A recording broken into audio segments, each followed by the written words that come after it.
ಇಂದು ರಾತ್ರಿ ರಾಹುಲ್ ಗಾಂಧಿ ಜೊತೆ ನಡೆಯಲಿರುವ ಸಭೆಗೆ ರಾಜ್ಯ ನಾಯಕರು ಅಂತಿಮ ಪಟ್ಟಿಯೊಂದಿಗೆ ಸಿದ್ಧರಾಗಿದ್ದಾರೆ. ತಮ್ಮ ಆಪ್ತ ಬಣದ ನಾಯಕರನ್ನ ಸಚಿವ ಸ್ಥಾನ ನೀಡುವುದಕ್ಕೆ ಸಿಎಂ, ಮಾಜಿ ಸಿಎಂ, ಕೆಪಿಸಿಸಿ ಅಧ್ಯಕ್ಷ, ಎಐಸಿಸಿ ಅಧ್ಯಕ್ಷ ಹಾಗೂ ಸುರ್ಜೇವಾಲಾ ಚರ್ಚೆಗೂ ಮುನ್ನವೇ ಪಟ್ಟಿ ಸಿದ್ಧಪಡಿಸಿದ್ದಾರೆ. 5 ಜನರ ಪಟ್ಟಿ ಚರ್ಚೆ ಬಳಿಕ ಯಾರಿಗೆ ಸಚಿವ ಸ್ಥಾನ ನೀಡಬೇಕು ಅಂತ ಹೈಕಮಾಂಡ್ ಅಂತಿಮ ತೀರ್ಮಾನ ಮಾಡಲಿದೆ. ಹೈಕಮಾಂಡ್ ಪಟ್ಟಿಯನ್ನ ಅಂತಿಮಗೊಳಿಸಿದಲ್ಲಿ ಬಹುತೇಕ ಗುರುವಾರ ಸಂಜೆಯೇ ಲೋಕಭವನದಲ್ಲಿ ಪ್ರಮಾಣ ವಚನಕ್ಕೆ ಸಿದ್ಧತೆ ಮಾಡಿಕೊಳ್ಳಲಾಗಿದೆ. ರಾಹುಲ್ ಗಾಂಧಿ ಜೊತೆಗಿನ ಮಾತುಕತೆ ಬಳಿಕ ಪಟ್ಟಿಯನ್ನ ಫೈನಲ್ ಮಾಡಿ ರಾಜ್ಯಕ್ಕೆ ರಾಜ್ಯ ನಾಯಕರು ವಾಪಸ್ಸಾಗಲಿದ್ದಾರೆ. ಮಂಡ್ಯದ ಕೆಆರ್ಪೇಟೆ ಸಭೆಯಲ್ಲಿ ಕಾಂಗ್ರೆಸ್ ಜಿಲ್ಲಾಧ್ಯಕ್ಷನ ವಿರುದ್ಧ ಕಾಂಗ್ರೆಸ್ ಕಾರ್ಯಕರ್ತರು ಸಿಡಿದೆದ್ದಿದ್ದಾರೆ. ಪಟ್ಟಣದಲ್ಲಿ ಆಯೋಜಿಸಿದ್ದ ಸಂಘಟನಾ ಸೃಜನ ಅಭಿಯಾನ ಸಭೆಯಲ್ಲಿ ಕಾರ್ಯಕರ್ತರ ಸಮಸ್ಯೆ ಕೇಳಿ ಸ್ಪಂದಿಸುವ ನಾಯಕರೇ ಇಲ್ಲ ಅಂತ ಜಿಲ್ಲಾಧ್ಯಕ್ಷನಿಗೆ ಕೆಲ ಕಾರ್ಯಕರ್ತರು ಏಕವಚನದಲ್ಲೇ ತರಾಟೆ ತೆಗೆದುಕೊಂಡಿದ್ದಾರೆ.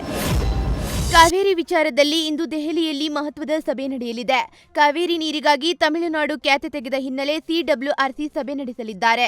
ಜೂನ್ನಲ್ಲಿ 9.19 ಟಿಎಂಸಿ, ಜುಲೈನಲ್ಲಿ 31.24 ಟಿಎಂಸಿ ನೀರು ಕೊಡಬೇಕಿತ್ತು ಅಂತ ತಮಿಳುನಾಡು ಸಭೆಯಲ್ಲಿ ವಾದ ಮಂಡಿಸಲಿದೆ. ಮೈಸೂರು ಜಿಲ್ಲೆಯ ನಂಜನಗೂಡು ತಾಲೂಕಿನ ಹುಳಿಮಾವು ಗ್ರಾಮದಲ್ಲಿ ಚಿರತೆ ಪ್ರತ್ಯಕ್ಷವಾಗಿದ್ದು ಗ್ರಾಮಸ್ಥರಲ್ಲಿ ಆತಂಕ ಹೆಚ್ಚಿಸಿದೆ. ಗ್ರಾಮದ ಮಾದಪ್ಪ ಎಂಬುವರ ಹಸು ಮೇಲೆ ಚಿರತೆ ದಾಳಿ ನಡೆಸಿದ್ದು ಸದ್ಯ ಗ್ರಾಮದಲ್ಲಿ ಭಯದ ವಾತಾವರಣ ಮನೆ ಮಾಡಿದೆ. ಸ್ಥಳಕ್ಕೆ ಅರಣ್ಯ ಇಲಾಖೆ ಅಧಿಕಾರಿಗಳು ಭೇಟಿ ನೀಡಿ ಚಿರತೆ ಸೆರೆಗೆ ಬೋನ್ ಅಳವಡಿಸಿದ್ದಾರೆ. ಬೆಂಗಳೂರಿನ ಪೀಣ್ಯ ಫ್ಲೈಓವರ್ ಕಾಮಗಾರಿ ಹಿನ್ನೆಲೆ ಆಗಸ್ಟ್ 5ರವರೆಗೆ ರಾತ್ರಿ ವೇಳೆ ಸಂಚಾರ ಬಂದ್ ಮಾಡಲಾಗುತ್ತಿದೆ. ಫ್ಲೈಓವರ್ ಕಾಮಗಾರಿ ಮಾಡ್ತಿರೋದ್ರಿಂದ ಸಂಚಾರ ಬಂದ್ ಮಾಡಲಾಗ್ತಿದೆ. ಕಾಮಗಾರಿ ವೇಳೆ ಸಾರ್ವಜನಿಕರಿಗೆ ತೊಂದರೆಯಾಗದಂತೆ ಪೊಲೀಸರು ಈ ಕ್ರಮ ಕೈಗೊಂಡಿದ್ದಾರೆ. ರಾತ್ರಿ ವೇಳೆ ಮಾತ್ರ ಕಾಮಗಾರಿ ನಡೆಸಲು ಸಂಚಾರಿ ಪೊಲೀಸರು ನಿರ್ಧರಿಸಿದ್ದು ಸವಾರರು ಪರ್ಯಾಯ ಮಾರ್ಗ ಬಳಸಲು ಸೂಚನೆ ನೀಡಲಾಗಿದೆ. ಅಕ್ಕಿ, ತುಪ್ಪ, ಬೆಲ್ಲ ಏರಿಕೆ ಹಿನ್ನೆಲೆ ಇದೀಗ ಮಸಾಲೆ ಪದಾರ್ಥಗಳ ದರವೂ ಹೆಚ್ಚಳವಾಗಿ ಬಿಟ್ಟಿದೆ.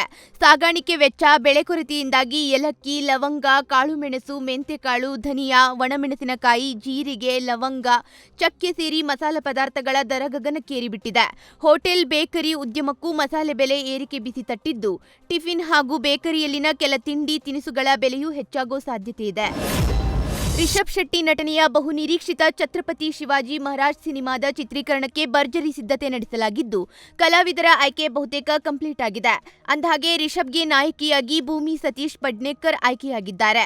ಬೆಳವಾಡಿ ಮಲ್ಲಮ್ಮನ ಪಾತ್ರದಲ್ಲಿ ಭೂಮಿ ನಟಿಸಿದ್ದು ಅರ್ಜುನ್ ರಾಂಪಾಲ್, ವಿವೇಕ್ ಒಬೇರಾಯ್ ಕೂಡ ಪ್ರಮುಖ ಪಾತ್ರಗಳಲ್ಲಿ ನಟಿಸುತ್ತಿದ್ದಾರೆ. ಅಲ್ಲು ಅರ್ಜುನ್, ಲೋಕೇಶ್ ಕನಗರಾಜ್ ಕಾಂಬಿನೇಷನ್ #AA23 ಸಿನಿಮಾದ ಪ್ರೀ ಪ್ರೊಡಕ್ಷನ್ ಕೆಲಸಗಳು ಭರದಿಂದ ಸಾಗುತ್ತಿದೆ. ಈ ನಡುವೆ ಹೊಸದೊಂದು ಸುದ್ದಿ ಹರಿದಾಡುತ್ತಿದೆ. ಮೂಲಗಳ ಪ್ರಕಾರ ಈ ಸಿನಿಮಾದಲ್ಲಿ ಅಲ್ಲು ಅರ್ಜುನ್ಗೆ ನಾಯಕಿಯೇ ಇರುವುದಿಲ್ಲ. ಬದಲಾಗಿ ಲೋಕೇಶ್ ನಿರ್ದೇಶನದ ಕೈದಿ, ವಿಕ್ರಮ್ ಸಿನಿಮಾಗಳಂತೆ ನಾಯಕಿಯೇ ಇಲ್ಲದೆ ಕತೆಗೆ ಪ್ರಾಮುಖ್ಯತೆ ನೀಡಲಾಗ್ತಿದೆ. ರಾಜಮೌಳಿ ನಿರ್ದೇಶನದ ವಾರಣಾಸಿ ಸಿನಿಮಾದ ಚಿತ್ರೀಕರಣ ಇನ್ನೂ ನಡೆಯುತ್ತಿದೆ. ಈಗಾಗಲೇ ಸಿನಿಮಾದ ಪ್ರೀ ಬಿಸಿನೆಸ್ ವಿಚಾರವಾಗಿ ದೊಡ್ಡ ಮಟ್ಟದ ಹೈಪ್ ಸೃಷ್ಟಿಯಾಗಿದೆ. ಮೂಲಗಳ ಪ್ರಕಾರ ತೆಲಂಗಾಣ ಮತ್ತು ಆಂಧ್ರಪ್ರದೇಶದ ಡಿಸ್ಟ್ರಿಬ್ಯೂಷನ್ ರೈಟ್ಸ್ ಪಡೆಯಲು ಬರೋಬ್ಬರಿ ₹350 ಕೋಟಿ ಬೇಡಿಕೆ ಇಡಲಾಗಿದೆ ಎನ್ನಲಾಗ್ತಿದೆ.